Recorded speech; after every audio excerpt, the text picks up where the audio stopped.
University of Florida and Learfield. Announcers are provided by Learfield and approved by the University of Florida. Kevin Winter with you inside our network studio at the UF Health Sports Desk. I want to give you a couple of upsets. We've been focusing so much tonight on the Gators falling to the Texas A&M Aggies 34-17. Texas Tech has won tonight. They go to 6-0. They beat Kansas 42-17. In the SEC, Georgia comes from behind. They beat Auburn 20-10. They scored 20 unanswered points. You're all going to see this on the highlights. There's a play at the goal line where Auburn is about to go up 17-0. Auburn fumbles the ball, but they took 10 minutes to review the fumble at the goal line. Ironically, Georgia actually picked the ball up and ran 99 yards to the end zone. In the end, they called it a Georgia fumble recovery at the 1. That was before the half. The Georgia-Auburn end of the first half, it took 10 minutes of our game time to play, 1 minute and 57 seconds. Georgia wins. They go to 5-1. I know you Gator fans just said, I don't care about Georgia, Kevin. Shut up. Georgia wins 20-10 over Auburn. USC is 5-1. They beat Michigan tonight. LSU beat South Carolina 20-10. Earlier today, Indiana 30-20 over Oregon. So the Hoosiers are 6-0. Ole Miss is 6-0, and Texas knocks off Oklahoma in John Mateer's return 23-6. Final score for the final time tonight: Texas A&M beats Florida 34-17. The Gators dropped to 2-4 in the season, and they dropped to 1-2 in the SEC. And we're going to join you next week. It'll be homecoming here on the campus of the University of Florida. Gators take on the Mississippi State Bulldogs. We'll start our coverage across the Gator Sports Network from Learfield beginning at 1 p.m., and we're going to kick at 4:15 p.m. Eastern Time. For Sean Kelly, Shane Matthews, Tate Casey, Jeff Cardozo, and our engineer Steve Egan in College Station, for Alex Bauer in Master Control, I'm Kevin Winter saying good night. The Gators fall to Texas A&M 34-17. They are now 2-4 in the year, 1-2 in conference play. We'll talk to you next Saturday as the Gators welcome in the Mississippi State Bulldogs to Gainesville across the Gator Sports Network from Learfield.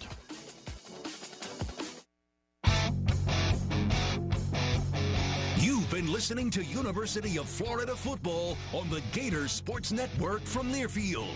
Today's broadcast of Florida football has been brought to you by Regions. Get a Gators Regions Visa debit card. Visit regions.com/GoGators to order yours today. GFL Environmental, the official sustainability partner of the Florida Gators. Florida Dairy Farmers, fueling the Gators for over 40 years. The Florida Department of Transportation, reminding you that fans don't let fans drive drunk, drive sober, or get pulled over. Dreamfinders Homes, the official home builder of the Florida Gators. Florida Farm Bureau Insurance. Visit ffbic.com to find an agent near you. Jenny King, keep your building healthy with cleaning and disinfecting services from Jenny King. Call in the pros at Jenny King, the king of clean. People's Gas, delivering natural gas that helps you save energy and earn cash back. Learn more at peoplesgas.com. Hellman's Real Mayonnaise. Do dip with Hellman's and do no wrong. Melvin Law, official injury and accident law firm sponsor of the Florida Gators. We won't back down.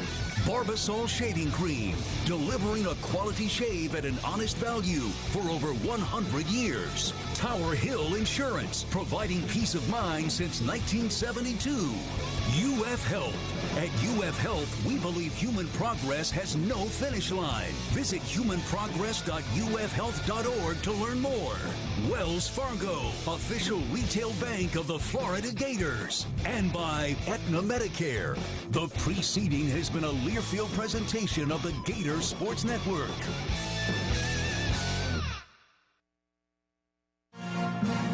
And here we go. Spurrier's Gridiron Grill is proud to present the Extra Point Postgame Show. Shall we dance? The Extra Point Postgame Show with the Dean of Sports Talk, Steve Russell. Anything can happen. gonna get crazy. The dust is now settled, and it's time to get your thoughts, feelings, and reactions. We really gotta get started. Give us a call at 392-TALK.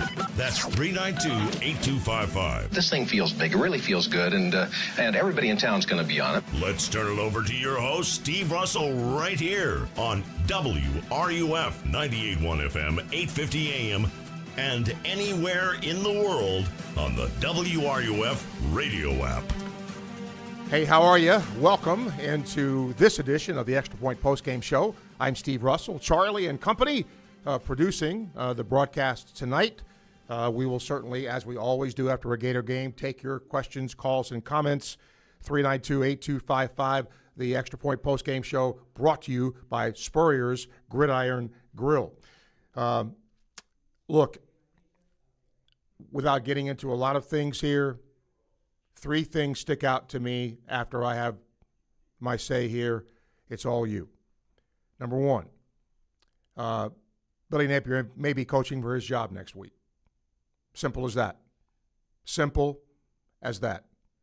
Number two, Texas A&M is going to get beat because offensively I don't think they're great, but they are absolutely terrorizing on defense.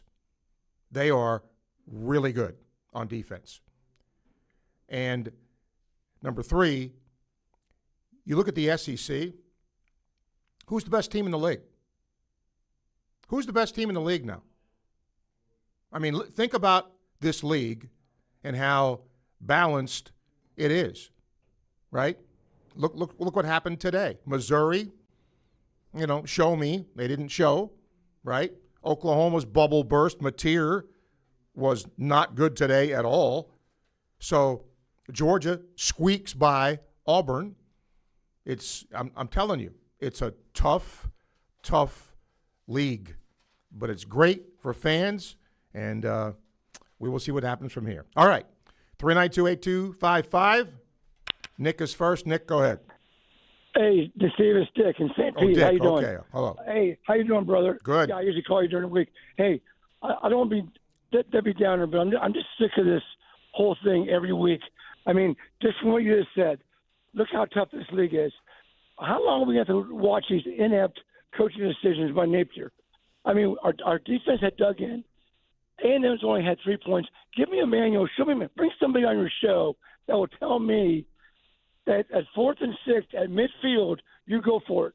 When you're offense, if nothing more, if they say, well, you guys haven't been moving at all second half, this is the best chance you're going to maybe get to get in their field position. Well, let's flip the field. At least flip the field. Try to pin them down deep because he only scored 3 points at that point. I can't even imagine. My grandson's little league football team wouldn't do a maneuver like that. We're playing this guy 7, but it's every week we have to talk about this. And then look at his stats. Oh, we don't need an offensive coordinator. We ran 46 plays and gained 47 yards in the second half. Why do we need an offensive coordinator? We don't need one. Well, part of that, Dick. I just get tired of talking about the same stuff. Part of that, A&M's defense is pretty good. I get that, Steve. But you know what? I get up at 6 in the morning every week to go to work. It's not like I had the privilege to get a skybox to go watch these games. He makes $7.5 million. And look at his record. I would get fired from my job if I did my job the way he's doing his. And you know what? You probably would have too. You wouldn't have been on the air for 27 years if you did your job the way he's doing his. That's all we're saying. Okay. Do it the right way. I mean, there's nothing that anybody can go to and say he has to have. If Scott Strickland doesn't say next year, Billy, offensive coordinator or you're gone, then Scott Strickland needs to go with him. All right. I mean, come on. Our fans just can't watch us every week for every game.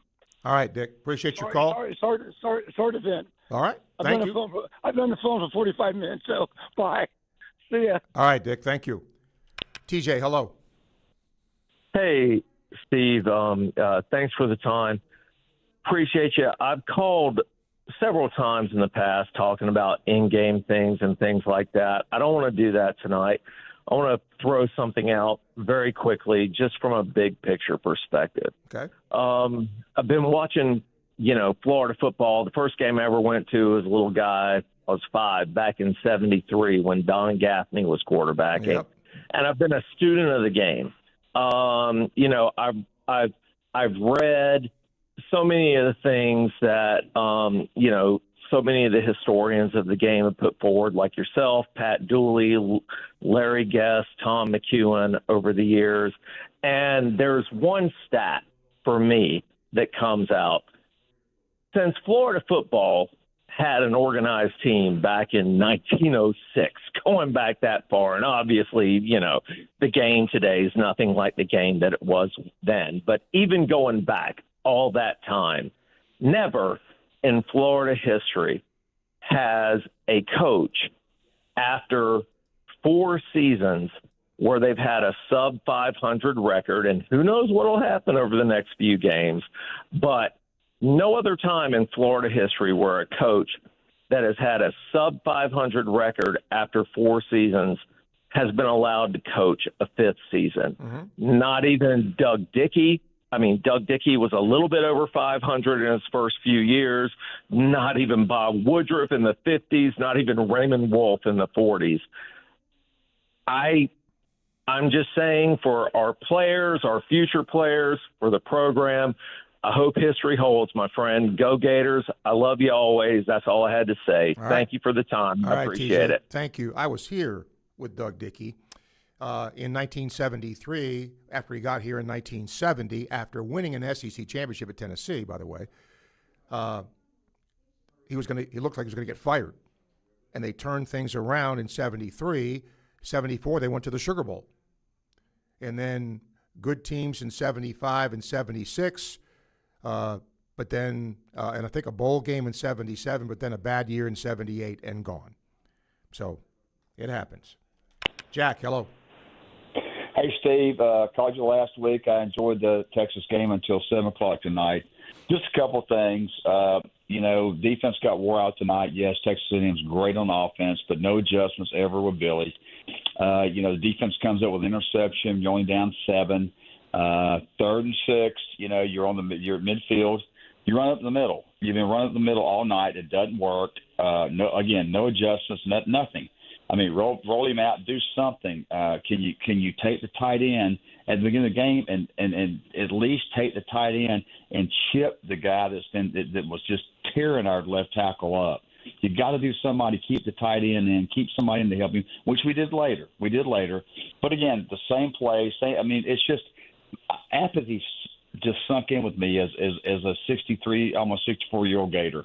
I just don't care anymore because this guy, it's the same excuses. We got to get better. We got to keep building. We've built enough, Steve. I agree with you. I think tonight was the nail in Billy's coffin. He's a great guy, great man, great person, everything. He's not a football coach for the University of Florida. We gave him his 4 years. It's time to find somebody else. Go Gators, Steve. All right, Take care. thank you, Jack. Art, welcome to the show. Hey, it's kind of comical how everybody thought they could run the table winning 7 games in a row. This guy cannot rally men. Oh, I don't think anybody thought that, but okay. I mean, they were saying it on the tailgate that you could be in Atlanta and all this mirage. I don't know. Stuff. I didn't hear that, but whoever said that is wearing orange and blue goggles and orange and blue clothes and orange and blue sneakers and orange and blue socks. It's just this whole thing is so sad. I honestly don't really have any interest in going into the stadium until he's gone. Look at what UCLA's done the last 2 weeks. They fired their coach and they've rallied off 2 wins. Maybe we can do that. I mean, what else? It can't be any worse. Go Gators. Take care. All right, thank you. Appreciate it. Trevor, welcome to the show. Hey, Steve. What's going on? How you doing tonight? I'm doing well, sir. Hey, first thing, shout out Gerald Durden. Second thing, I just wanted to say I don't think it was Billy Naper's fault. I think we just played a little bit better team, and I hope they get it together for Mississippi State next week. Go Gators, Steve. All right, thank you. There's always fault, and the fault lies with the head coach. You can point to players. Players don't get fired. Coaches get fired. that's how it works. John, hello. Hey, thanks for the call, Steve. I tell you what, there's a disconnect somewhere between Billy Napier and the players. What was that all about in the fourth quarter? When the start of the fourth quarter, we have a fourth down, and he goes for it. From the 50-yard line, we have 8 yards. We have to go to get a first down. He goes for it. What was that? Was that a dumb call or what? Yeah, when it doesn't work, of course it's dumb. Sure. I mean, now, frankly, I wouldn't have gone for it there. I'm with you. Okay, I would not have. But it doesn't mean there's a disconnect with players. That just means, as a coach, he made a decision and it backfired. He's making some dumb calls, is what I'm saying. That's one that really stands out in my mind. He's making some dumb calls. There's a disconnect with the players somewhere because they're not. He's got the horses. I mean, he's got the horses to win a chess match, and he's not doing it. So that tells me it's a coaching. Thank you, Steve. Okay, thank you, John. We'll take a break. We'll come back. More of the Extra Point coming up as you listen to WRUF powered by ESPN. The world-famous Bud Light beer was introduced in 1982. Just think of all the great Gators moments since. And Bud Light was there for all of them. It was there at the tailgate, glowing on a neon sign at your favorite spot to watch the games. It was in the stadiums, arenas, ballparks too. Bud Light and Gators fans have shared decades of great moments together. Cheers to many more. Always 4 simple ingredients for a crisp, clean taste. Bud Light Beer, Anheuser-Busch, St. Louis, Missouri. It's that time again. The air is getting cooler. The skies are getting darker. The creatures, goblins, and goons are waiting for you to come out. Newberry Cornfield Maze. Oh, you can run, but you can't hide. Every weekend, September 19th through October 25th, find your way through the scariest maze ever devised. Then, test your luck in the haunted house and see if you come out alive. Feeling fearless? Take a trip on the haunted hayride and see what lurks in the night. Not enough? Take a whirl on the meanest mechanical bull or roll out of control in the human hamster ball. The terror begins at the Newberry Cornfield Maze every weekend from September 19th through October 25th. Get your tickets now at NewberryCornfieldMaze.com. That's NewberryCornfieldMaze.com. Laugh by day, scream by night. In Ocala, RC Hill Mitsubishi knows it's a crime to pay more than a dime. One dime down. The rest of the city is scary. Look into my eyes. You will put thousands down. Hold it right there, mister. Seriously? I'm closing a deal here. It's a crime to pay more than a dime.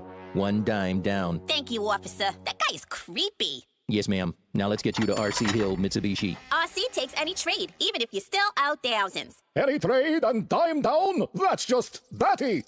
And as for credit amnesty, all you need is a job and a dime.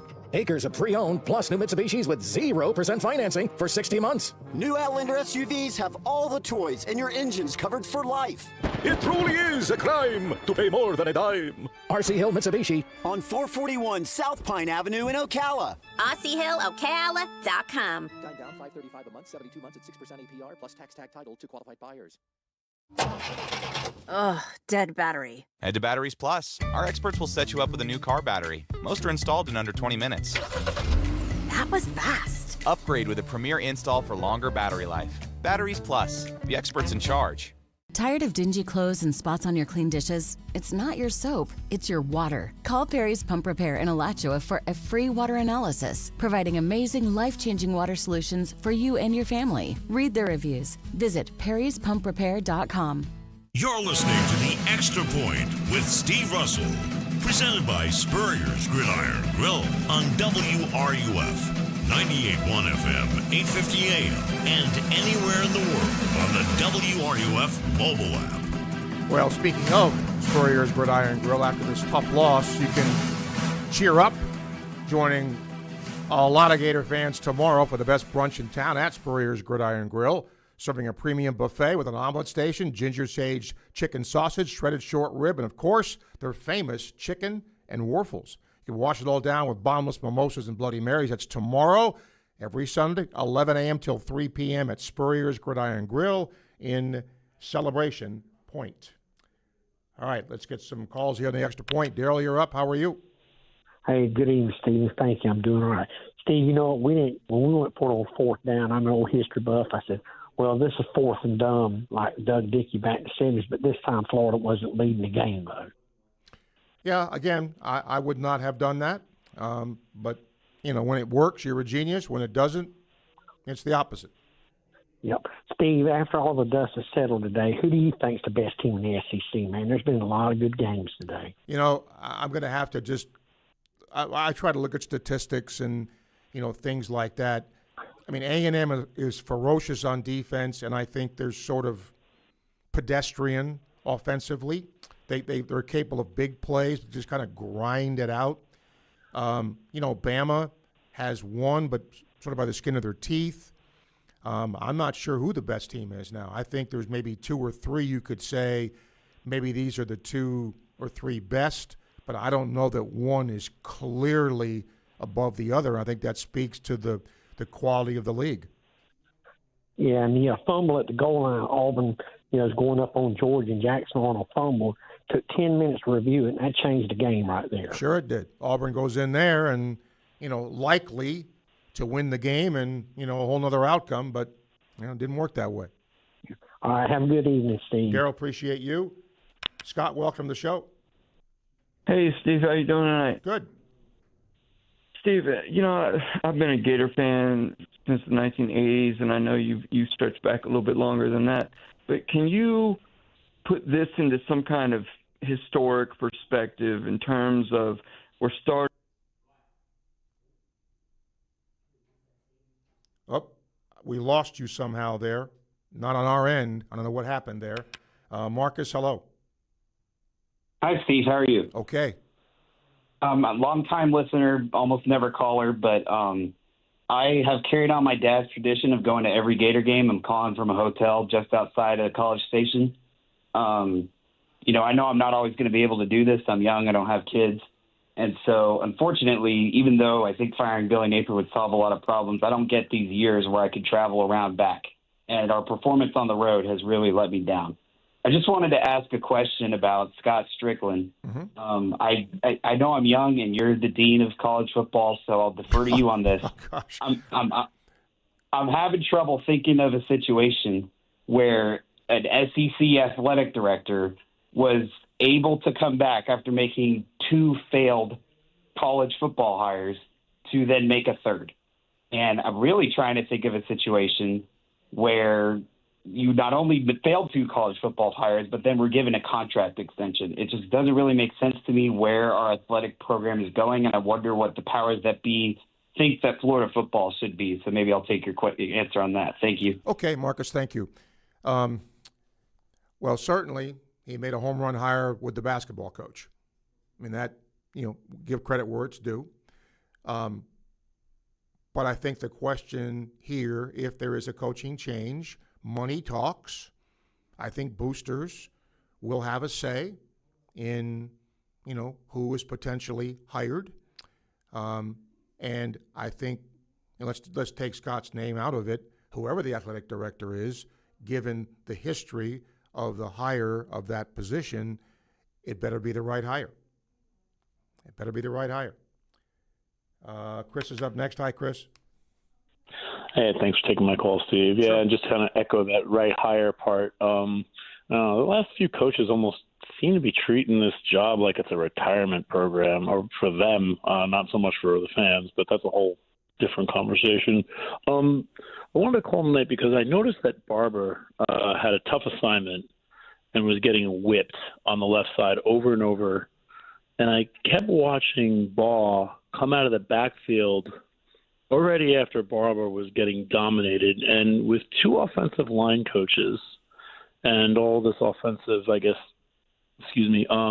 prowess we have or supposedly have, why not just throw a chip in there? And one of the calls earlier said, yeah, bring the tight end in, and that did happen a little bit. But Ball's sitting right there. I mean, I think there's enough time in that play to just hit him with a chip. And that's one question I have for you. See if you have comments on that. Yeah. And then let me do that real quick. I don't disagree. Yeah.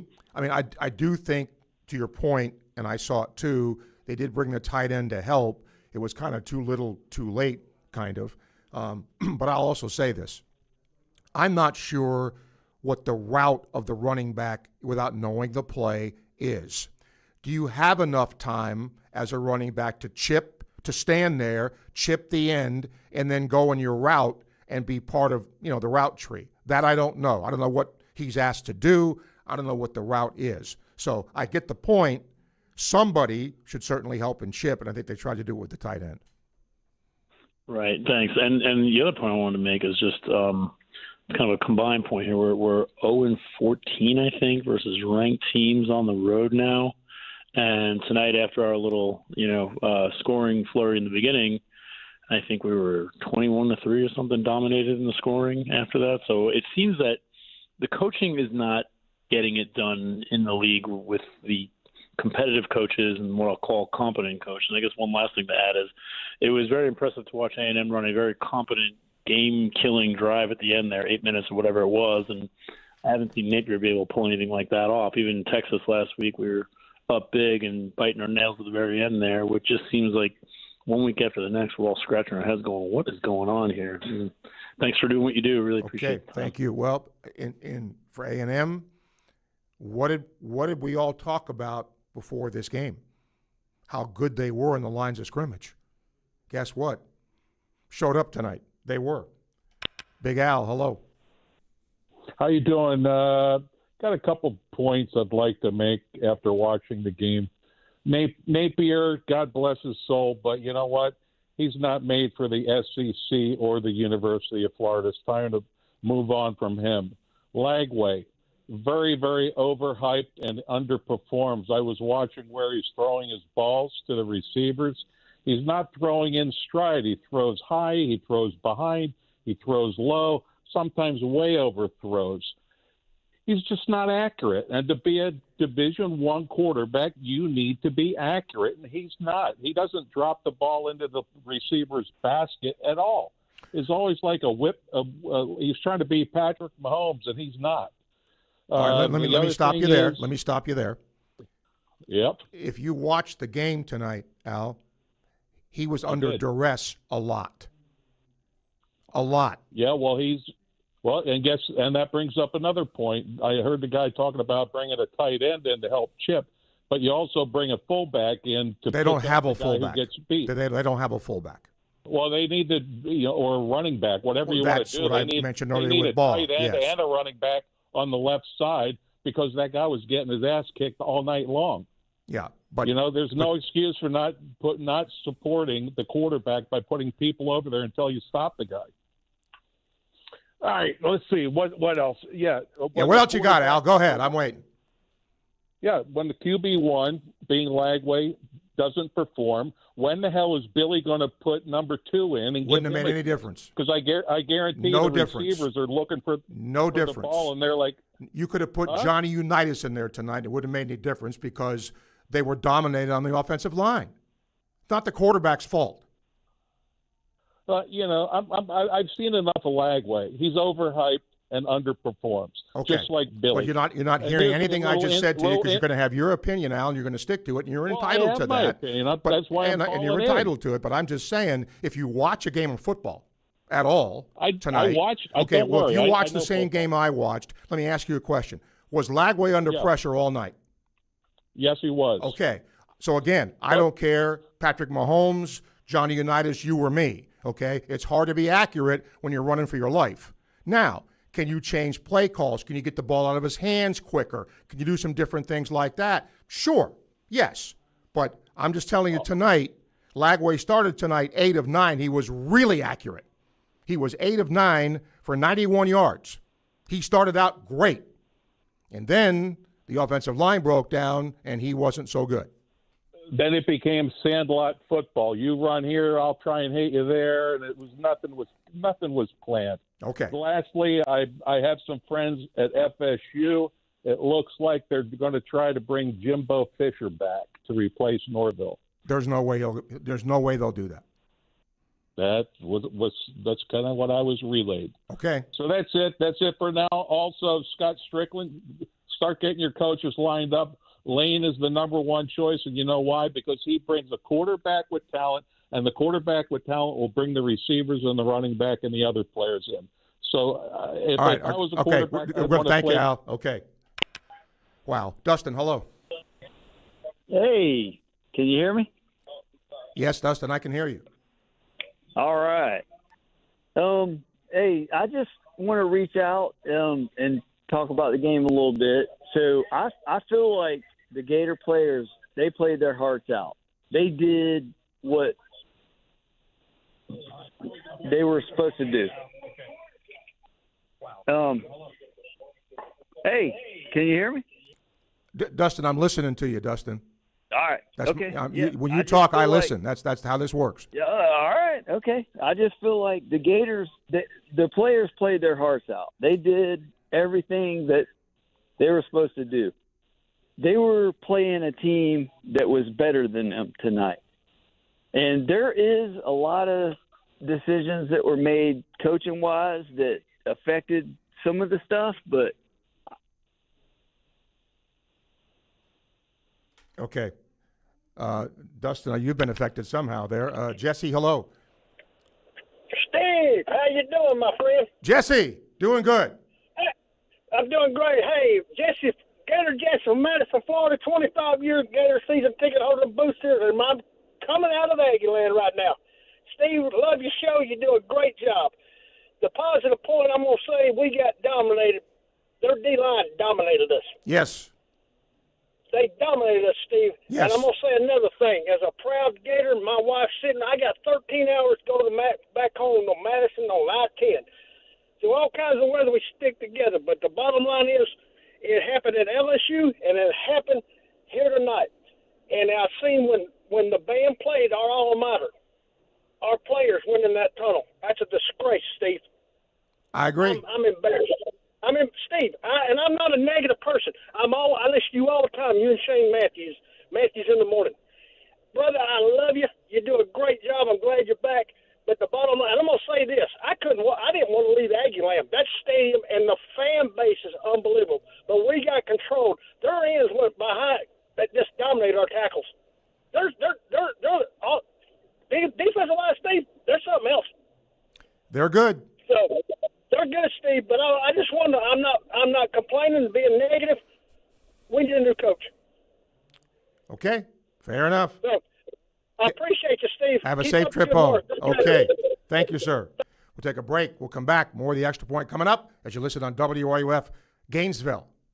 Spurrier's Gridiron Grill is a special type of place for Gator fans and fans of great food, which is why we made every day special. Join us on Martini Tuesdays for half off our handcrafted martinis and wine Wednesdays, where you can enjoy a bottle of wine for 50% off. On Old Fashioned Thursdays, indulge in our selection of 8 classic old-fashioned cocktails. And of course, don't forget Sunday brunch. And now you can look special in some of our great merchandise, available at the restaurant or online at Spurriers.com. Spurrier's Gridiron Grill, the hottest restaurant in Florida in the heart of Gator Nation. At the UPS Store, we get it. Being a small biz owner requires grit and hustle, but you don't have to do it alone. We've got your back. You put your heart and soul into your biz, we put ours into packing and shipping. While you're keeping track of your custom-made orders, our mailboxes are keeping your packages safe. Because we're here to help you be unstoppable with shredding, printing, notary, and more. Most locations are independently owned. Product, services, pricing, and hours of operation may vary. See Center for details. The UPS Store. Be unstoppable. Come into your local store today. Hey Gator fans, the Florida Department of Corrections wants you on our winning team. You could earn a starting salary of $22 per hour plus up to a $6,000 hiring bonus at many locations statewide. As a correctional officer, you can start a stable career in a controlled, team-oriented environment. No experience is required, and training is provided. Kickstart your career today and make a positive impact on your community. Visit FLDOCjobs.com to apply today. That's FLDOCjobs.com. The hunt is on. Yes, sir. This is the time of year we all wait for at Polaris of Gainesville. My man and I love going off-road for some hunting and fishing. That's why our ORV is so important to us. You're right. And now during the fall clearance sale, get the biggest savings of the year on new Polaris Ranger XPs, Razors, Expeditions, and Sportsmen. But there's limited supplies at the lowest prices. We do business with a handshake and a commitment to value and service. US 441 between Gainesville and Alachua. Online at polarisofgainesville.com. Power, performance, precision. When you ride Kawasaki, you don't just hit the road, you own it. And the best place to save big on your new Kawasaki is Polaris of Gainesville. Right now, get huge Kawasaki rebates, plus exclusive in-house savings you won't get anywhere else. From adrenaline-pumping sports bikes like the 2025 Kawasaki Ninja 6R to rugged ATVs and side-by-sides, Kawasaki delivers legendary performance. And now Polaris of Gainesville makes it more affordable than ever. Stop in and save today. US 441 between Gainesville and Alachua. Online at PolarisofGainesville.com. Santa Fe Ford in Alachua is overstocked with new Ford trucks. From Mavericks to F-Series Super Duties. Also, we have many Ford SUVs. Prices slashed thousands. Santa Fe Ford, just 12 minutes from Gainesville, 25 from Lake City, and 50 minutes from Ocala. Santa Fe Ford, where low overhead guarantees the lowest price. In the Pecan Grove, exit 399 Alachua.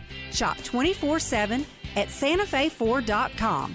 It's the Extra Point with Steve Russell, presented by Spurrier's Gridiron Grill on WRUF, 98.1 FM, 850 AM, and anywhere in the world on the WRUF mobile app. Langley off the right half. Takes the snap. Blitz coming. Langley throws over the middle. Tip. Incomplete. Off the hand of Vernell Brown III. Tried to make a great catch at the 35, and it's a turnover on downs, and will take us to a timeout. Heard that quite a bit. Blitz coming. And you're not talking about offensive juggernauts here in the SEC, but Mississippi State, Auburn, and Florida, Texas A&M has given up 3 third downs in 35 chances. 3 for 35 is what Florida, Auburn, and Mississippi State are on third down combined against Texas A&M.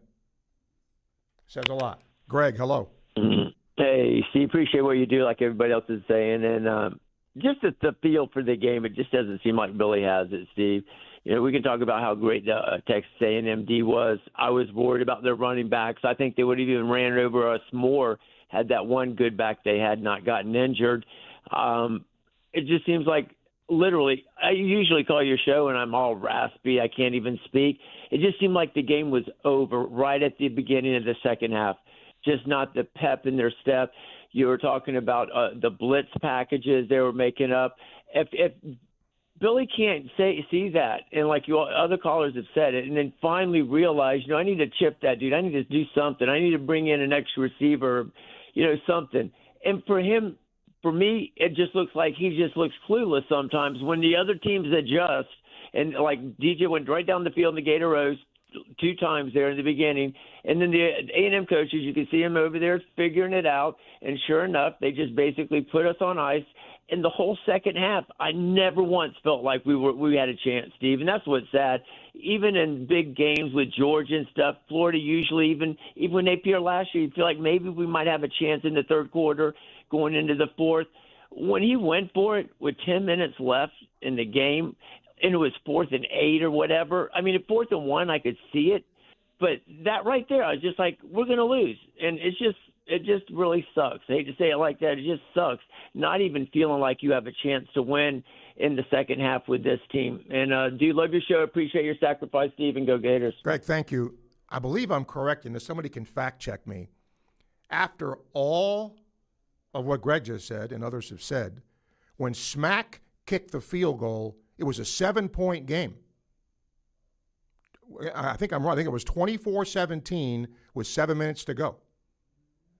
So, as poorly as all that went, Florida was not out of the game at that point. Bob, hello. Hey, a couple things.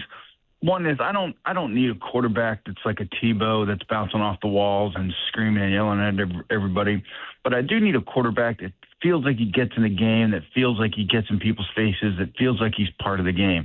Oftentimes when I see Lagway, he's sitting on the sideline, and it's borderline sulking.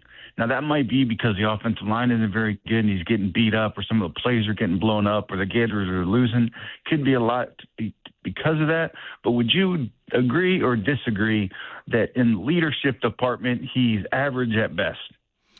I don't know that because I'm not in the locker room. I think he seems to be respected by his teammates. I've been told that, okay? And to your point about a guy like Tebow, you don't need to have a guy, rah-rah all the time. But some guys don't, are quieter, right? Tom Brady could get in somebody's face, right? And he did that quite a bit. And yet other quarterbacks who are good weren't like that. They let their, a Bart Starr type didn't do that. He went out in the field and just performed. So the bottom. Go ahead. Sorry, I don't mean to cut you off. I just know you got callers. But the bottom line is the quarterback, in order to be good, the quarterback's got to probably be your best player. I'm not sure he's our best player. The jury's still out on that.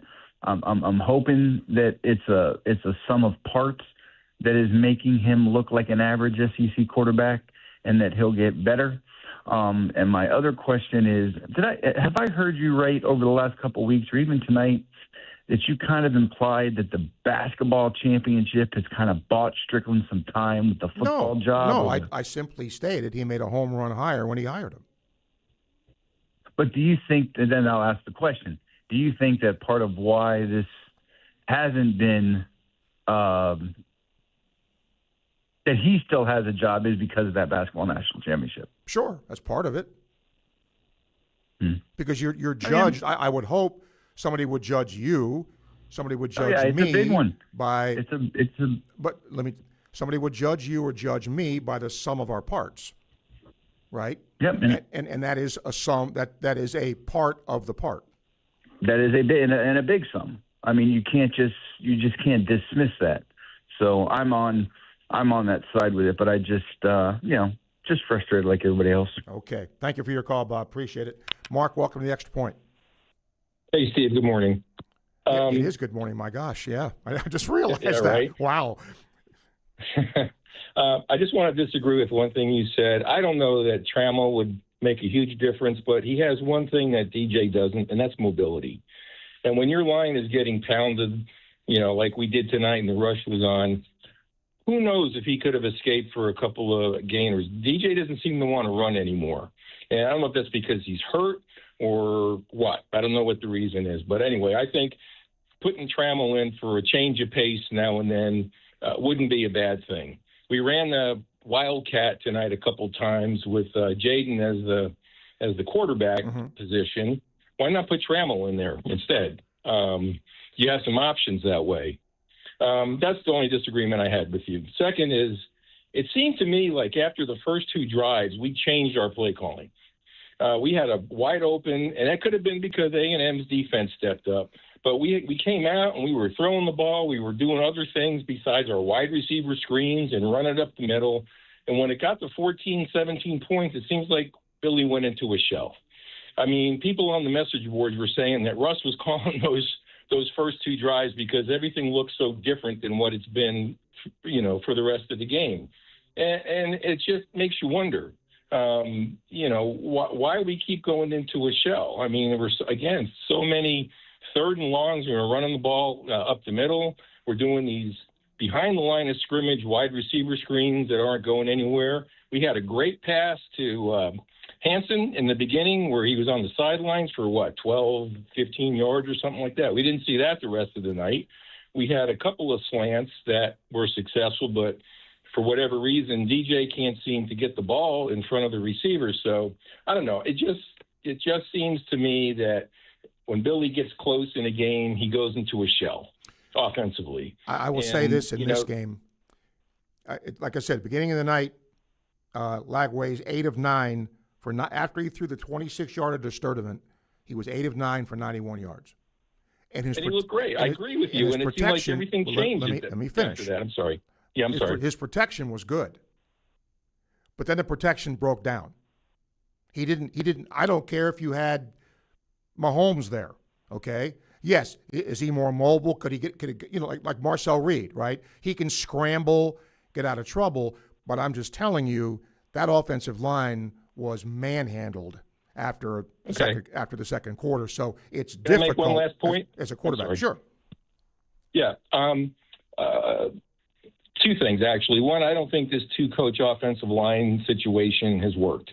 But Billy seems to be like he doesn't want to make a change there. We heard how good the offensive line was supposed to be this year.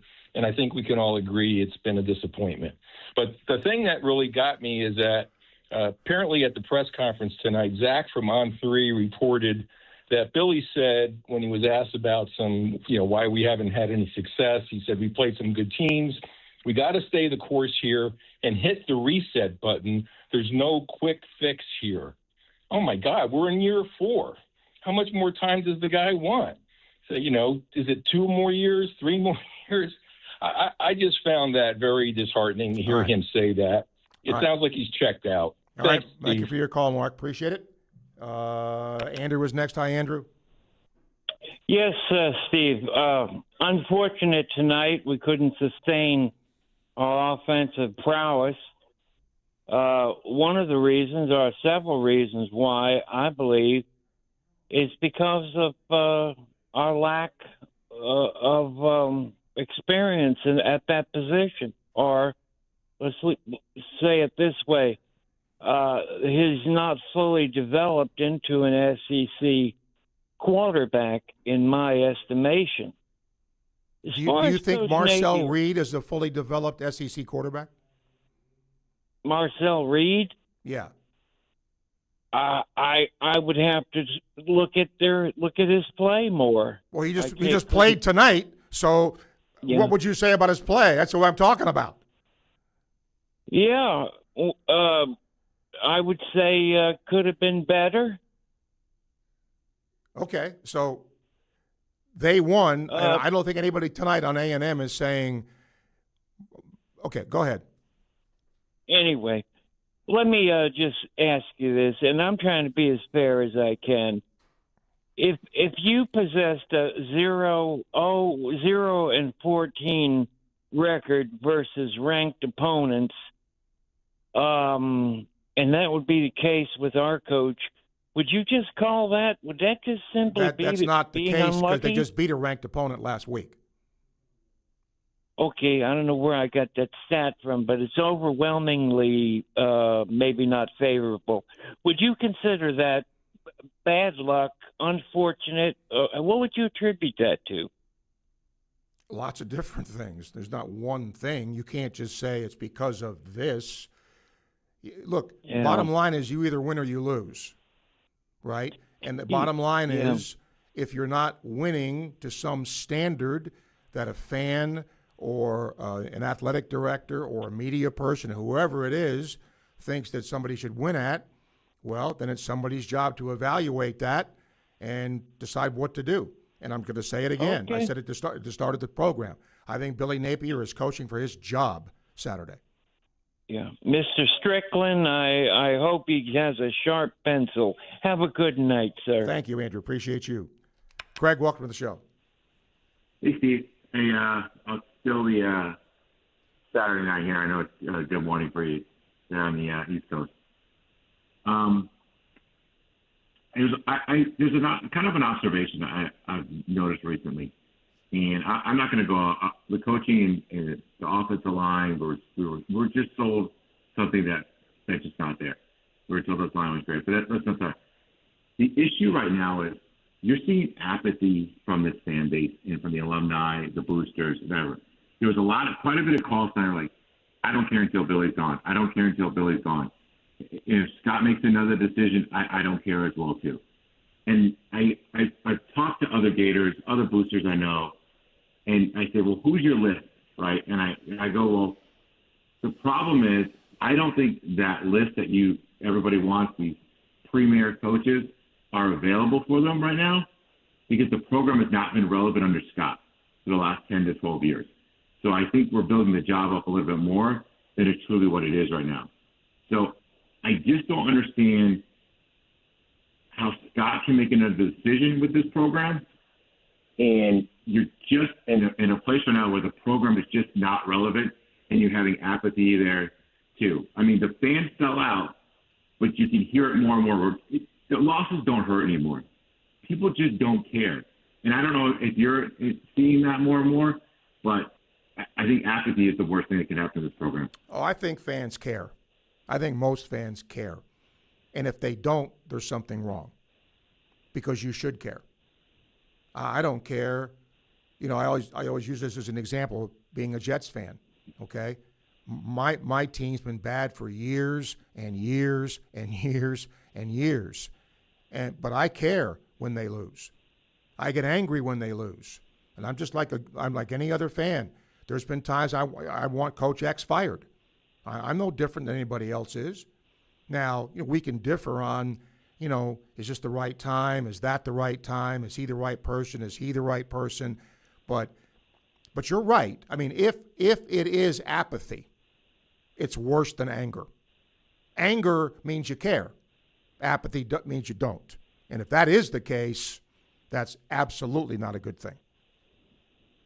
I guess when, the decision in the fourth quarter on 4th and 6 to go for it midfield, most times I would pull my hair out and curse up a storm on the couch. I was like, this is just Billy. When he ran on 3rd and 6, he told his hand it was going to go for it. It wasn't the right situation.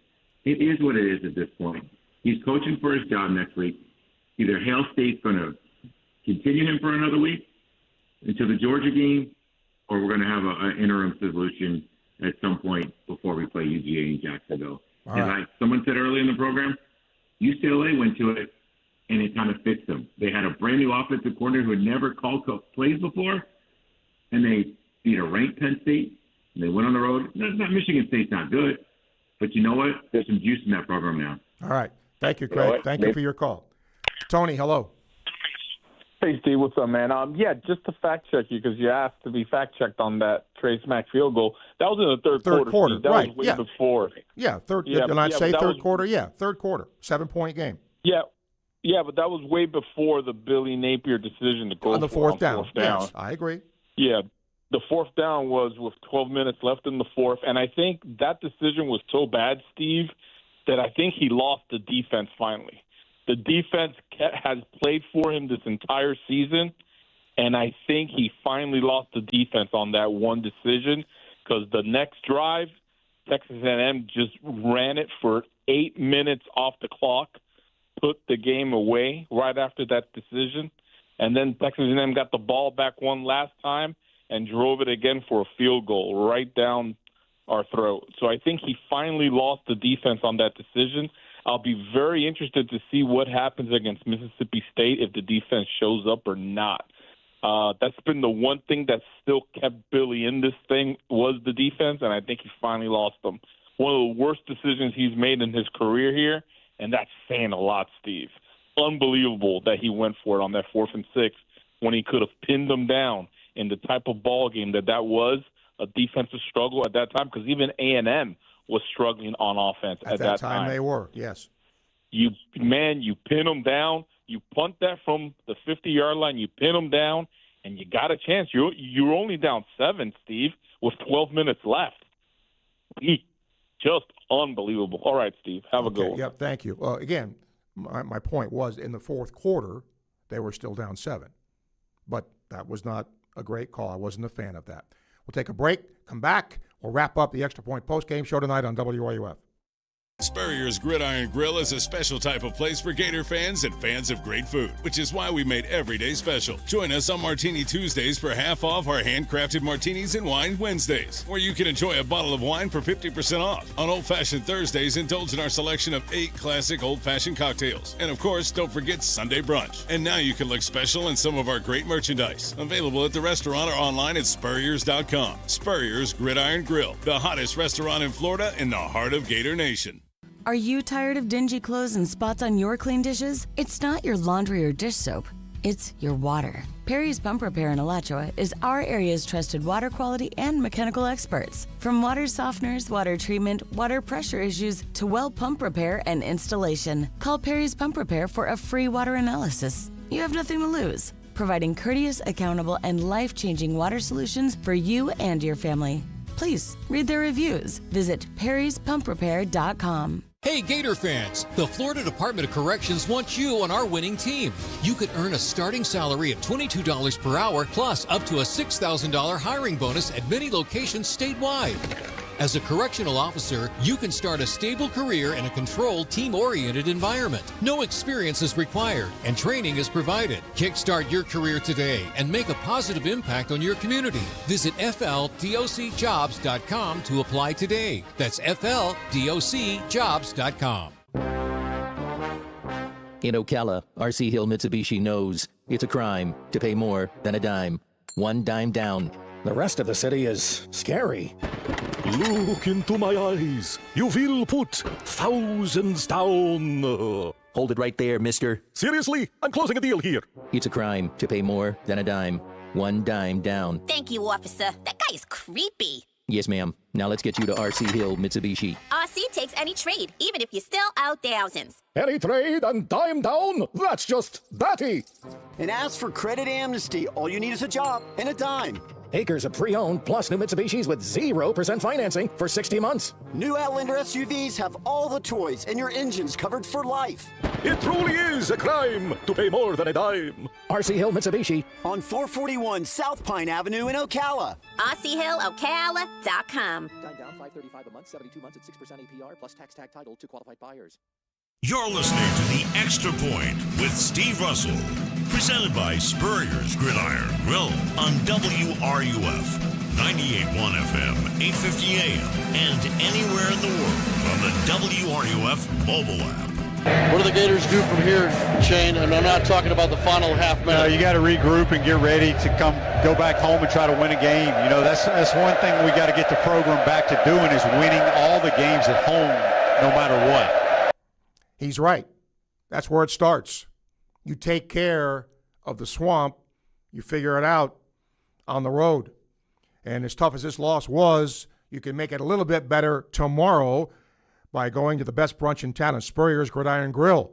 They serve a premium buffet with an omelet station, ginger sage chicken sausage, shredded short rib, and their famous chicken and waffles. And, of course, you wash it all down with their bottomless mimosas and Bloody Marys. Tomorrow, every Sunday, 11 till 3 at Spurrier's Gridiron Grill, located in Celebration Point here in Gainesville. Peyton says, should have kept Dan Mullen. Lily UNLV is undefeated. First time since 1974. They've been undefeated to this point. But they won today 51-48, something like that. And then Sebastian loves hearing the show. He says, I don't think there's anything we can do as a fan base. We stopped going to games. He won't make a difference. If there isn't a change, we'll have to just get used to being in a lower mid-tier SEC program.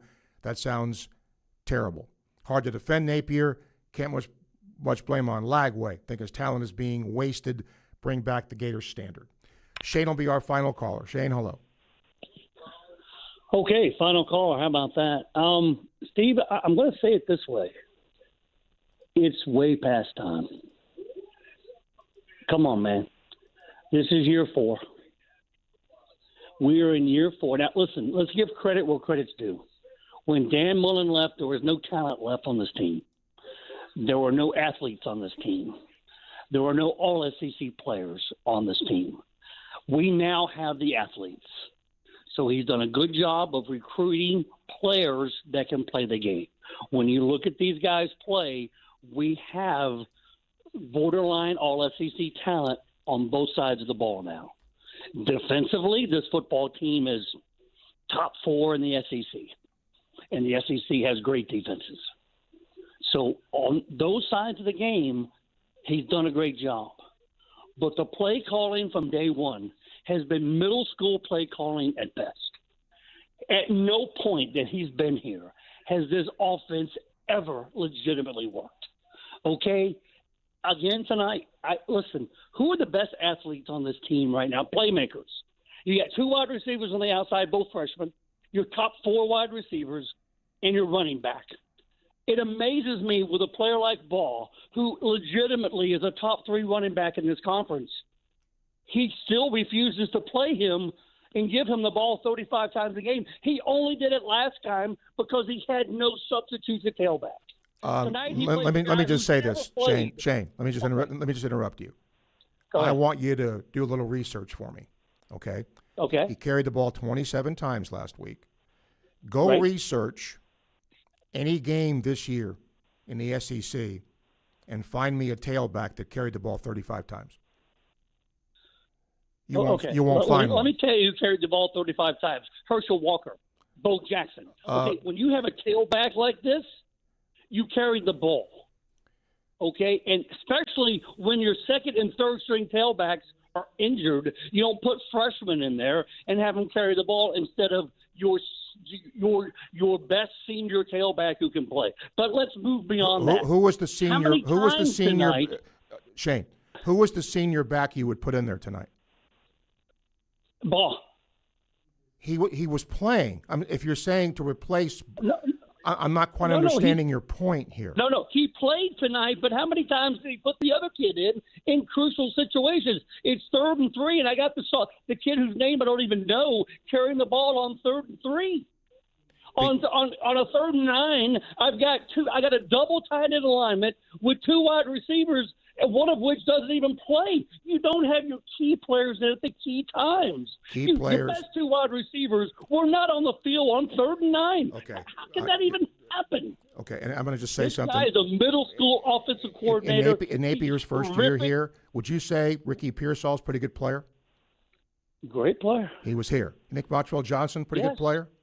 And and I'm not disagreeing with this. You said there was no talent on. You said when Mullen left, there was no talent here. No. Time out. Yeah, you said that. Firstall didn't come play for Mullen. Billy got him to come play here. You said to me when Mullen left here, there was no talent on the roster. I don't care if they came from Mars. I'm telling you they were on the roster. Billy has brought these guys in. I'm giving him credit here on this. But he can't coach them once he gets here. I got you. His okay. offensive play calling is the worst I have ever seen. It is a middle school offense.